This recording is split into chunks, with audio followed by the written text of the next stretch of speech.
Di sana pula barakallahu fikum banyak orang-orang muslim bukan sebagai orang yang dikenal sebagai ahlul bid'ah. Bukan pula orang yang dikenal dengan ahlul maksiat yang zahirah. Di sana banyak sekali kaum muslimin, pihak-pihak dan orang-orang yang memiliki al-khuluqus sayyi. Berkaitan dengan perangainya, terkait dengan perilakunya, terkait dengan tata keramanya, terkait dengan adabnya, terkait dengan sopan santunnya. Dia memiliki beberapa akhlak yang tercela, masyhur dengannya, dan orang masyhur di tengah-tengah masyarakatnya, keburukan dia dalam perkara perangai. Kejahatan dia dalam perkara perangai. Secara hukumnya mungkin dia fasik dengan akhlak yang jelek tadi. Tetapi bukan sebagai ahlul bid'ah. Barakallahu fikum. Dengan tipe yang semacam ini pun dalam keadaan tertentu. Kita harus berpisah dengan mereka. Masyhur, orang yang masyhur dengan su'ul khuluq, berpisah dengan mereka. Tidak mungkin bersahabat karib dengan mereka. Tidak mungkin berteman karib dengan mereka. Tidak mungkin mempercayai mereka dalam perkara-perkara duniawiyah kita. Dalam perkara muamalah-muamalah kita. Tidak mungkin. Dikarenakan ma'ruf dengan keburukan akhlaknya. Entah dia sebagai seorang yang kadzab, pendusta. Atau dia sebagai seorang yang dikatakan ghasyas, tukang tipu, yang suka menipu, atau dia seorang yang makir, tukang makar. Itu banyak. Dalam keadaan tertentu memang harus berpisah dalam poin-poin tertentu pula. Dan itu syar'i. Barakallahu fikum. Dan juga real tengah-tengah masa secara alam. Wa inna ahada haula yakhriqu bi sahibih fayastaghdibu akhahu wa yahtiku sitrahu. Tapi kelak akan ada orang-orang, kata Ibn Abi Rawad, yang merobek tirai saudaranya, membuat saudaranya itu marah kepadanya, rasa jengkel, tersakiti, karena dia membuka tabir yang menutupi. Apa yang kamu maukan?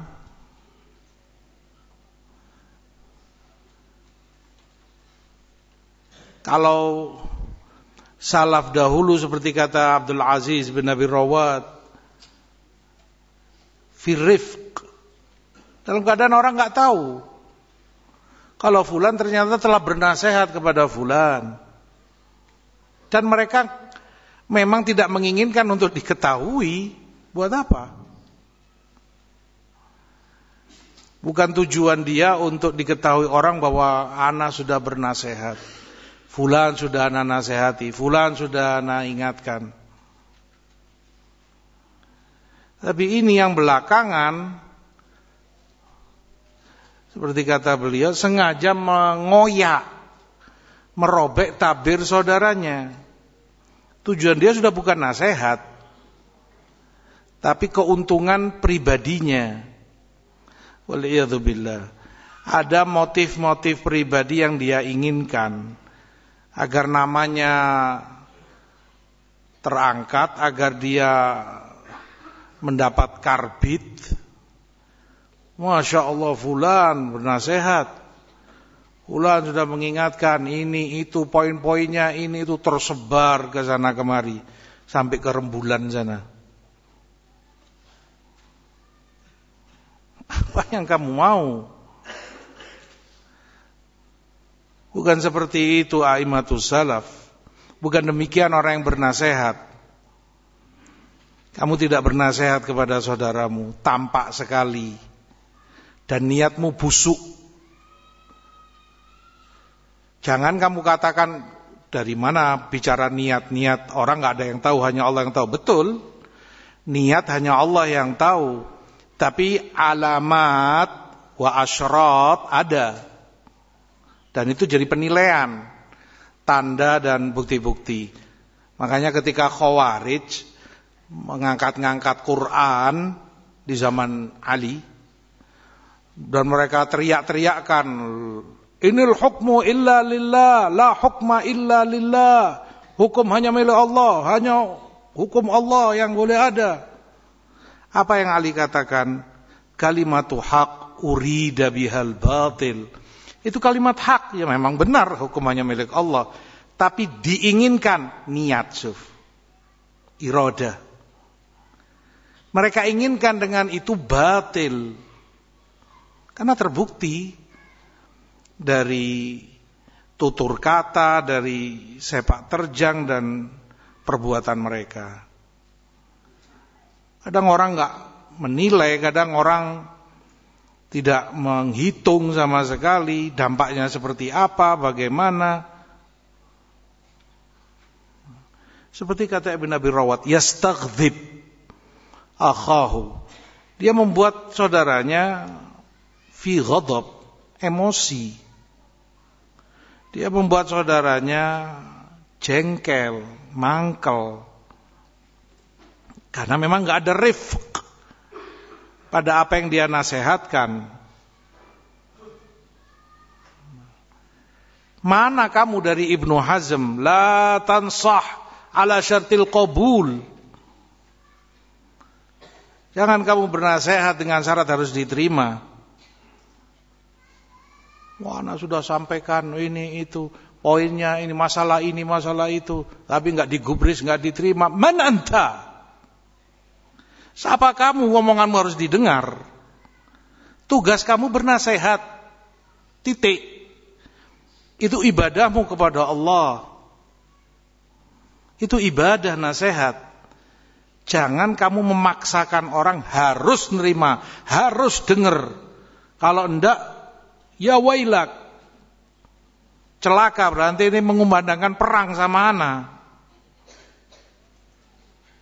Hada safih. Hada laim. Hanya orang laim, khuluqul liam, yang berbuat semacam itu. Enggak ada salaf demikian. Dia bernasihat. Terus, kalau bahasa Syekh Nasir Al-Albani rahimahullah, alqi kalimatak wamshi. Itu ringkasnya. Sampaikan ucapanmu, nasihatmu, berikan jalan, sudah. Urusan orang itu nerima, faham, ngerti, berubah atau enggak, bainahu wa baina rabbih, bukan urusanmu. Itu sudah bukan ranah kamu.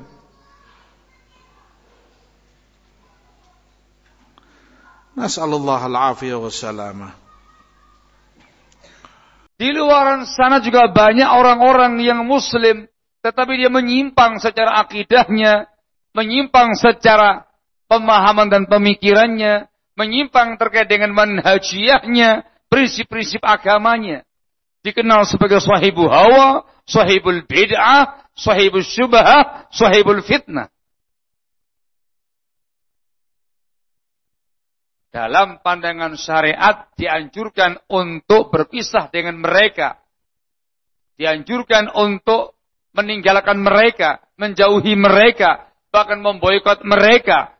Dilarang majlis bersama dengan mereka. Dilarang untuk bermukhalatah dengan mereka. Itu mauqifun salafi, sikap para salaf, dengan kesepakatan para salaf terkait dengan tipe orang yang semacam ini. Ini dengan ijma'us salaf. Mereka sepakat untuk menjauhi sahibul hawa, bahkan mentahdir umat dari sahibul hawa, bahkan memboikot sahibul hawa. Ijma' ulama.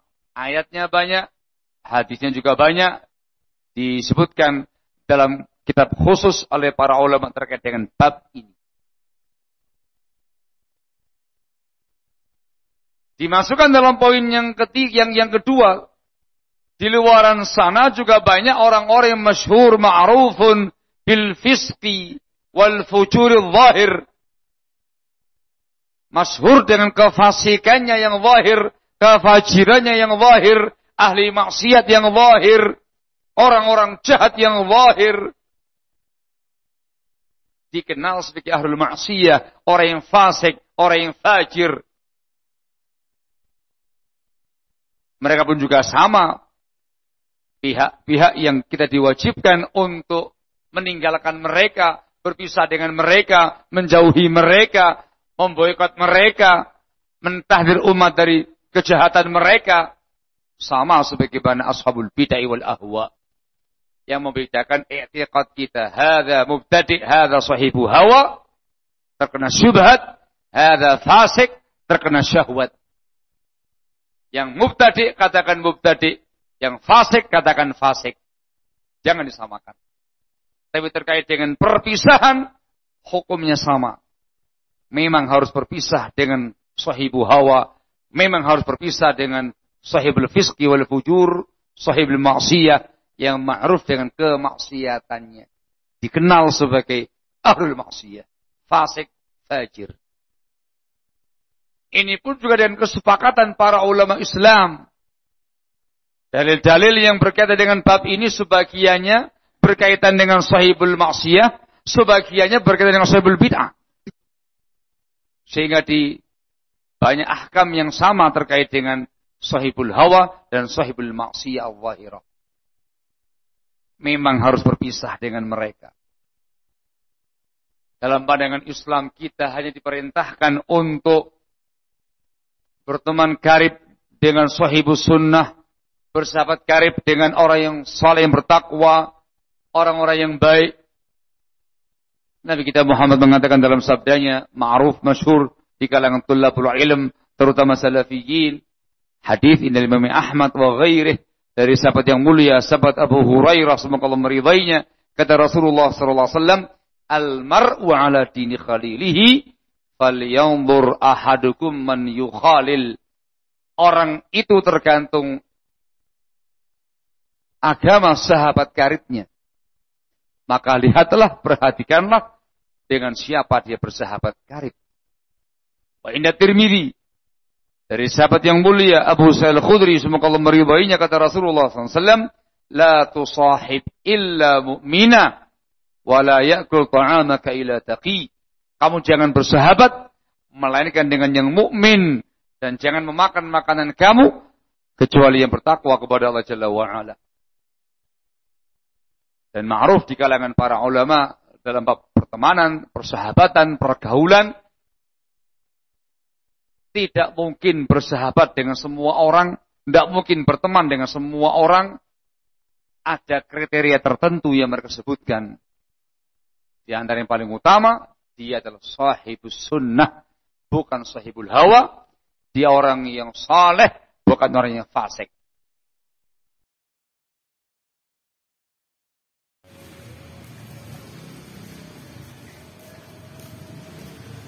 Allahu Akbar.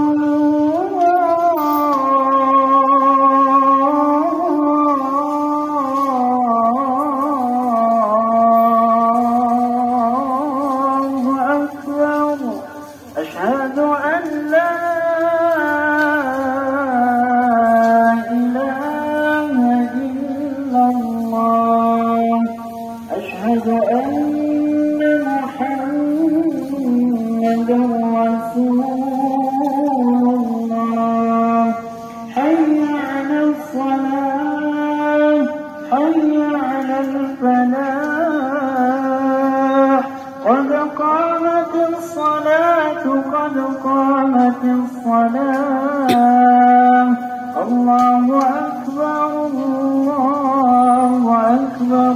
لا إله إلا الله.